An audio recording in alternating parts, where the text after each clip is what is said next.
ఒకటే ఒక మాట చెప్తా ఉన్నా, రాజకీయాలలో అన్నా కానీ ఒక మనిషికైనా కూడా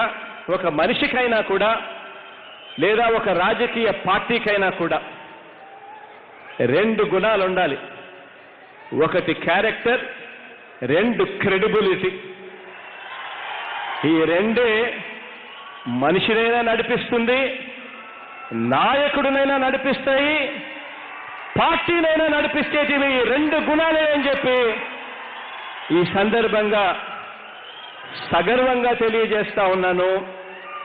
ఇవే మన పార్టీ ఫిలాసఫీ అని చెప్పి కూడా సగర్వంగా తెలియజేస్తా ఉన్నాను.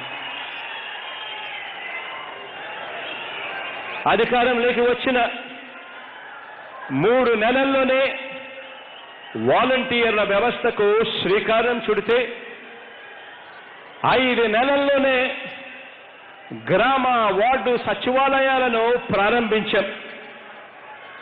7 ఏడాదిలోనే రైతు భరోసా కేంద్రాలను ప్రారంభించాం. అంతకుముందు ప్రభుత్వం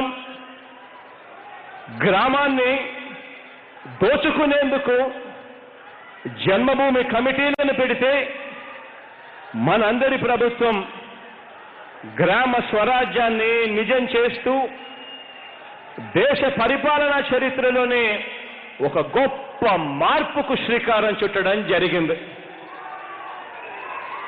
ఈరోజు వాలంటీర్ల వ్యవస్థ, సెక్రటేరియట్ వ్యవస్థ, ఈ రెండు కూడా స్థానిక పరిపాలనలో ఒక గొప్ప విప్లవాత్మక మార్పు తీసుకొచ్చే దాంట్లో ఉపయోగపడతా ఉన్నాయి. పాలనను మరింత పారదర్శకంగా, మరింత మెరుగ్గా అందించేందుకు, పాలనను సూపర్వైజ్ చేసేందుకు, పాలన పర్యవేక్షించేందుకు జిల్లాల పునర్విభజన, మరిన్ని రెవెన్యూ డివిజన్లు, మరిన్ని పోలీస్ డివిజన్లు ఏర్పాటు కూడా చేయడం జరిగింది. 44 ఏళ్ల రాజకీయ జీవితం, 14 ఏళ్లగా ముఖ్యమంత్రిగా అనుభవం ఉన్నాయని డంకా బజాయించుకుని చెప్పుకుంటా ఉంటారు కొంతమంది. నేను అడుగుతా ఉన్నాను, ఏ రోజైనా కూడా ఇలాంటి ఆలోచన, ఇలాంటి విప్లవాత్మక ఆలోచన ఏ రోజైనా, ఒక్క రోజైనా కూడా ఇలాంటి ఆలోచన వచ్చిందా అని చెప్పి అడుగుతా ఉన్నాను. గతంలో చంద్రబాబు నాయుడు గారికి కానీ ఆయన పార్టీకి కానీ. ఎందుకంటే ప్రజల కష్టాల గురించి, వారి బాగోగుల గురించి అర్థం చేసుకొని ఆలోచించే చిప్పు మైండ్లోనూ గుండెలోనూ ఉండాలి. ఈ మధ్యకాలంలోనే చంద్రబాబు నాయుడు గారు ఒక రింగును చూపించి ఆ రింగులో చిప్ ఉంది అని చెప్తా ఉన్నారు. చంద్రబాబు మాదిరిగా వేలి ఉంగరంలోనో, లేదో మోకాలులోనో, లేదో అరికాల్లోనో ఆ చిప్పు ఉంటే లాభం ఉండదు. చిప్పు ఉండాల్సింది మెదడులోనూ, చిప్పు ఉండాల్సింది గుండెలోనూ. అప్పుడే ప్రజలకు మంచి చేసే ఆలోచనలు వస్తాయి అని చెప్పి ఈరోజు ఇదే పెద్ద మనిషికి తెలియజేస్తా ఉన్నాను. చంద్రబాబు నాయుడు గారికి ఎప్పుడూ కూడా మంచి చేయాలి అన్న ఆలోచన తపన లేదు. ఎందుకంటే ఆయనకున్నది పదవి మీద వ్యామోహమే తప్ప ప్రజల మీద మమకారం ఆయనకి ఎప్పుడూ కూడా లేదు. అందుకే కదా 14 ఏళ్ళు సీఎంగా చేసిన ఈ మనిషి అప్పట్లో ఏమీ కూడా చేయకపోగా ప్రజల ఒత్తిడి మేరకు చివరికి మన ప్రభుత్వానికి అర్జీ పెట్టుకున్నాడు. తన కుప్పం నియోజకవర్గంలో రెవెన్యూ డివిజన్ ఇవ్వండి అని చెప్పి మన ప్రభుత్వానికి పెద్ద మనిషి అర్జీ పెట్టుకున్నాడు. ఆ రెవెన్యూ డివిజన్ కూడా చివరికి కుప్పంలో ఇచ్చింది మీ జగనన్న ప్రభుత్వమే, మన ప్రభుత్వమే. వైఎస్ఆర్ కాంగ్రెస్ పార్టీయే. అది కూడా ఎందుకు చేశామో తెలుసా? కుప్పం ప్రజలకు మంచి జరగాలి అని.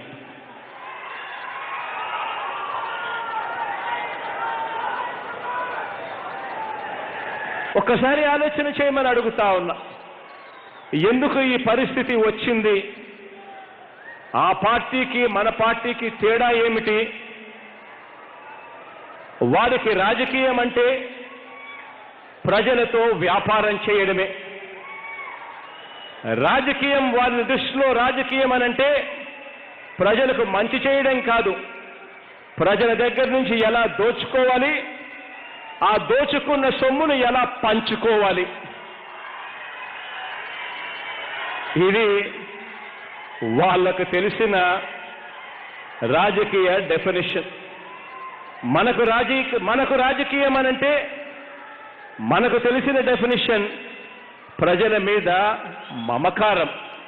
ఇది మనకు తెలిసిన రాజకీయ డెఫినిషన్. తెలుగుదేశం పార్టీ అనేది ఒక పెత్తందారి పార్టీ. ఒకసారి గమనించమని అడుగుతా ఉన్నా. అక్కడ పాలకుల తీరు, అక్కడ వాళ్ళతో పాటు కలిసి ఉన్న మనుషుల తీరు ఒక్కసారి ఆలోచన చేయమని అడుగుతా ఉన్నా. తెలుగుదేశం పార్టీ అనేది ఒక పెత్తందారి పార్టీ. అది పెత్తందారుల చేత, పెత్తందారుల వల్ల, పెత్తందారుల కోసం నడుస్తా ఉన్న పార్టీ ఈరోజు తెలుగుదేశం పార్టీ చంద్రబాబు నాయుడు గారి హయాంలో. దాని భావజాలంలోనే ఏ కోశాన కూడా మానవత్వం, హృదయం, పేదల పట్ల మమకారం అన్నవై ఎక్కడా కూడా కనిపించవు. చంద్రబాబు గారి పార్టీ చరిత్ర అడుగడుగునా కూడా ఒకటే నిరూపిస్తుంది. అదేమిటి అనంటే వెన్నుపోట్లు.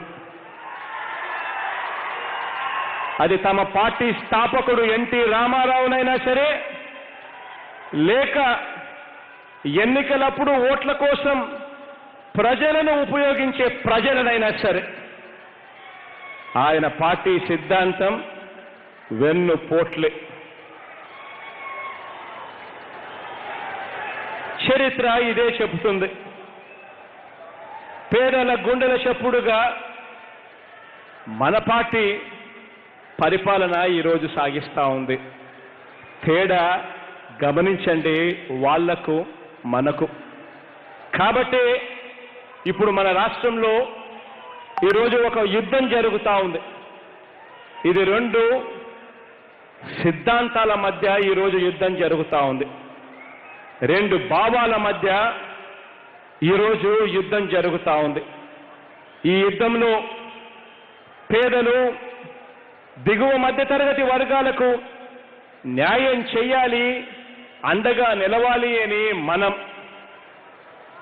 ఆ పేదలకు, ఆ దిగువ మధ్యతరగతి పేదలకు, ఆ వర్గాలకు వారికి న్యాయం చేయడానికి వీల్లేదని టీడీపీకి తోడు దాని దుష్ట చతుష్టయం ఎలా వాదిస్తా ఉన్నాయో, ఎంత నిస్సిగ్గుగా ప్రయత్నం చేస్తున్నాయో కొన్ని ఉదాహరణలు మాత్రమే మీ ముందర ఉంచుతున్నాను.